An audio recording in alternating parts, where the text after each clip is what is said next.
আসন্ন যে জাতীয় সংসদ নির্বাচন, সেই নির্বাচনে দুইটা ভোট হবে, আপনারা সবাই জানেন তো। প্রথম ভোটটা হচ্ছে কি ভোট? গণভোট। এই গণভোটে হাকে বিজয় করার জন্য আমাদের সবাইকে সিদ্ধান্ত নিতে হবে। আমরা কি পারবো ইনশাআল্লাহ? আমরা যারা এখানে উপস্থিত হয়েছে প্রত্যেককে এক একজন অ্যাম্বাসাডর হতে হবে।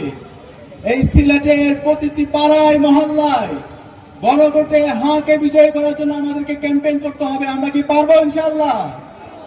এই হা মানে হলো আজাদি, এই হা মানে হলো শহীদ উসমান হাদি হত্যার বিচার, এই হা মানে হলো বাংলাদেশে গত 54 বছরে যে পরিবারতন্ত্র তৈরি হয়েছে সেই পরিবারতন্ত্রকে ভেঙে চুরমার করে দেওয়া। এই হা মানে হলো জনগণের যে প্রকৃত ক্ষমতা, সেই ক্ষমতা জনগণের হাতে তুলে দেওয়া। এই হা মানে হলো আমার এই বাংলাদেশের কৃষকের টাকায়, শ্রমিকের টাকায়, রিক্সা চালকের টাকায় আমার যে দেশ চলে, তাদের সন্তানকে আগামী রাষ্ট্রনায়ক বানানোর জন্য ক্ষেত্র তৈরি করা। এই হা মানে হলো বাংলাদেশের বিগত ফ্যাসিবাদী আমলে যে গুম খুন আয়নাঘর তৈরি হয়েছে, এই খুনি হাসিনা এবং তার দূষকদেরকে বিচারের আওতায় নিয়ে আসা এবং যে ফ্যাসিবাদী কাঠামো আছে সেই ফ্যাসিবাদী কাঠামোকে ভেঙে নতুন রাজনৈতিক সংস্কৃতি বিনির্মাণ করা। এই গণভোটে হায়ের পক্ষে ইতিমধ্যে বাংলাদেশের সকল ছাত্ররা অবস্থান নিয়ে নিয়েছে, সকল নাগরিকরা অবস্থান নিয়ে নিয়েছে। সুতরাং এই গণভোটে আগামী 12 ফেব্রুয়ারি আমাদের প্রথম যে সিলটি পড়বে সেটা হচ্ছে গণভোটে হায়ের পক্ষে সিল। আমরা পারবো তো ইনশাআল্লাহ? ইনশাআল্লাহ। একই সাথে আমরা দেখতে পাচ্ছি একটি দল তারা নায়ের পক্ষে অবস্থান নিয়েছে।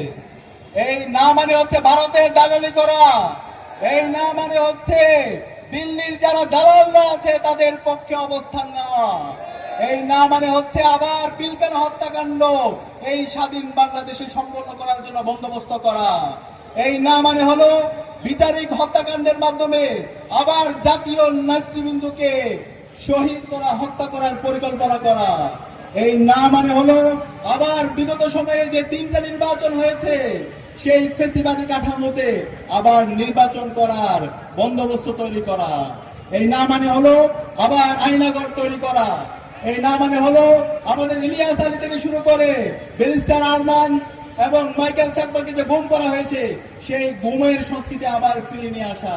সুতরাং এই জুলাই প্রজন্ম বেঁচে থাকতে বাংলাদেশে যারা ন্যায়ের পক্ষে দালালি করছে তাদের স্থান আমরা হতে দেব না। আমরা বলতে চাই বাংলাদেশের রাজনৈতিক দলগুলোকে, ইতিমধ্যে 11 দলীয় জোট ঐক্যবদ্ধ বাংলাদেশ জামাত ইসলামীর নেতৃত্বে যে জোট গঠিত হয়েছে, তাদের নির্বাচনী ক্যাম্পেইনে তারা হায়ের পক্ষে অবস্থান নিয়েছে। তাদের যত ক্যাম্পেইন হচ্ছে তারা হায়ের পক্ষে ক্যাম্পেইন করছে। কিন্তু আমাদের কষ্ট লাগে, দীর্ঘ ফ্যাসিবাদী বিরোধী আন্দোলনে যারা আমাদের সহযোদ্ধা ছিল তারা আজকে ইনিয়ে বিনিয়ে নায়ের পক্ষে অবস্থান নিচ্ছে। আমাদের সম্মানিত তারেক রহমান তিনি বিভিন্ন জায়গায় বক্তৃতা দিচ্ছে বারবার এবং বিভিন্ন ধরনের নাটক করছে তার মঞ্চের মধ্যে।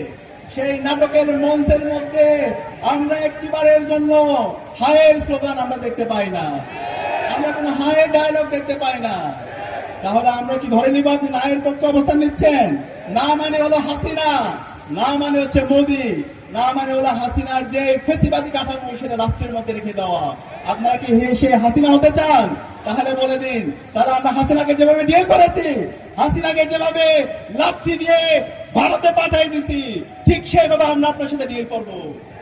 সুতরাং আপনার অবস্থান পরিষ্কার করেন, এখনো সময় আছে। আমরা আশা করব আপনারা আপনাদের অবস্থান পরিষ্কার করবেন। আমরা আপনাদের প্রতি সিম্পিতি আছে।